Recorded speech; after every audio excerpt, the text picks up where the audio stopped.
याद करिए, जब कांग्रेस नेतृत्व की ही सरकार केंद्र में थी, तब उस समय कांग्रेस यूपीए सरकार के प्रधानमंत्री भी इस बात को कहते हैं कि देश के संसाधनों पर पहला अधिकार मुसलमानों का है, या वंचितों और दलितों का नहीं है।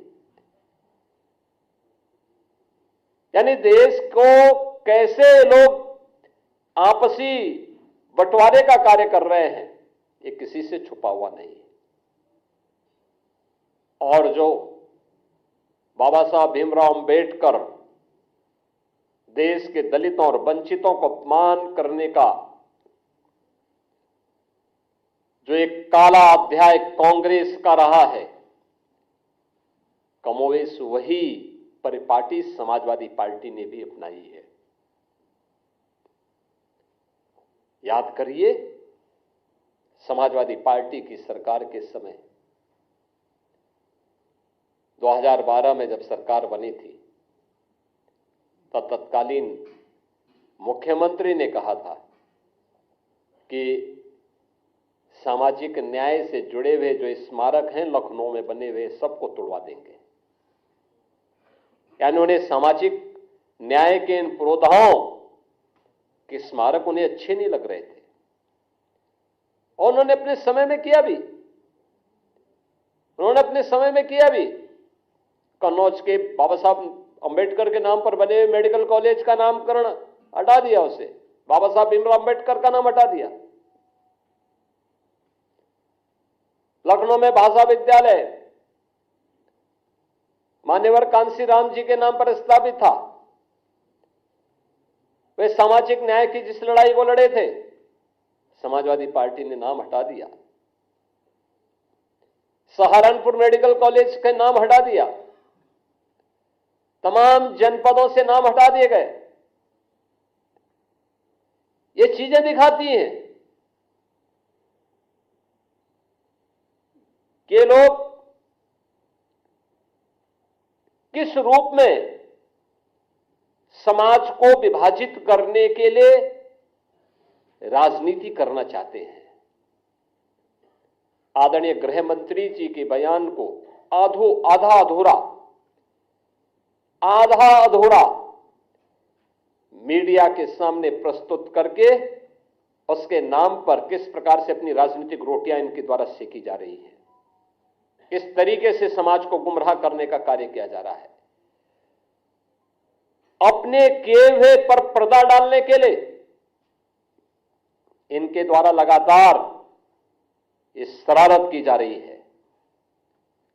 इन लोगों ने अपने कालखंड के दौरान, अपने कार्यकाल के दौरान बाबा साहब भीमराव अंबेडकर सामाजिक न्याय के पुरोधाओं और महापुरुषों, दलितों और वंचितों के प्रति जो विद्वेष की भावना इन लोगों के मन में थी, ये आज भी उस प्रकार का आचरण लगातार कर रहे हैं। और यही कारण है कि जो भारतीय जनता पार्टी लगातार प्रधानमंत्री मोदी जी के नेतृत्व में दलितों और वंचितों के लिए नई नई योजनाएं ला रही है, उनके उत्थान के लिए कार्य कर रही है। जीरो पॉवर्टी के लक्ष्य को प्राप्त करने के लिए उन्हें 100% सिचुएशन के लक्ष्य की ओर बढ़ाने के लिए पूरी ईमानदारी के साथ कार्य कर रही है। इन सब के पीछे प्रेरणा बाबा साहब भीमराव अंबेडकर की है। कांग्रेस ने बाबा साहब भीमराव अंबेडकर की महापरिनिर्वाण के बाद कहीं भी उनकी स्मारक नहीं बनने दिया।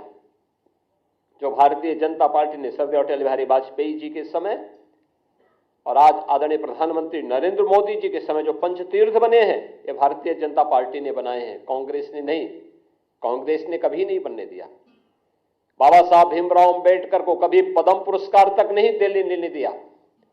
भारत रत्न भी बाबा साहब भीमराव अंबेडकर को तब मिला जिस सरकार में भारतीय जनता पार्टी सपोर्ट कर रही थी। कांग्रेस का इतिहास इसी से आप समझ सकते हैं। जो बाबा साहब भीमराव अंबेडकर ने अपने इस्तीफे के दौर के बाद कही थी, जब उन्हें अपने पद को छोड़ने के लिए मजबूर होना पड़ा था, तो उन्होंने उस समय नेहरू सरकार पर आरोप लगाए थे।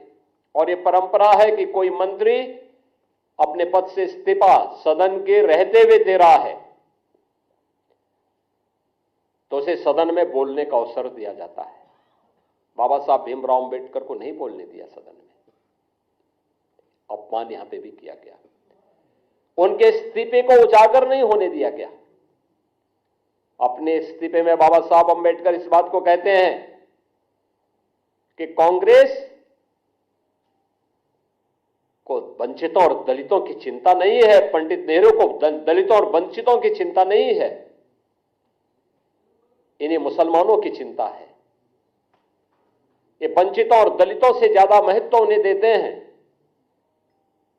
और मैं वंचित और दलितों की आवाज बनना चाहता हूं। मैंने वित्त और अर्थशास्त्र विषय से उच्च डिग्री हासिल की है, मुझे किसी संसदीय समिति में तक नहीं रखा गया है।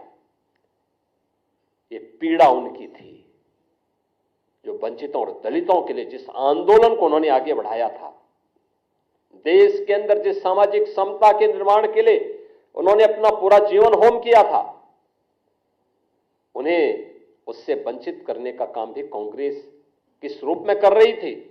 ये बाबा साहब अंबेडकर की पीड़ा उनके इस्तीफे के माध्यम से देखने को मिलती है। हमसे जुड़े रहने के लिए हमारे YouTube चैनल को सब्सक्राइब करें और नई वीडियो की नोटिफिकेशन के लिए बेल आइकॉन को दबाएं।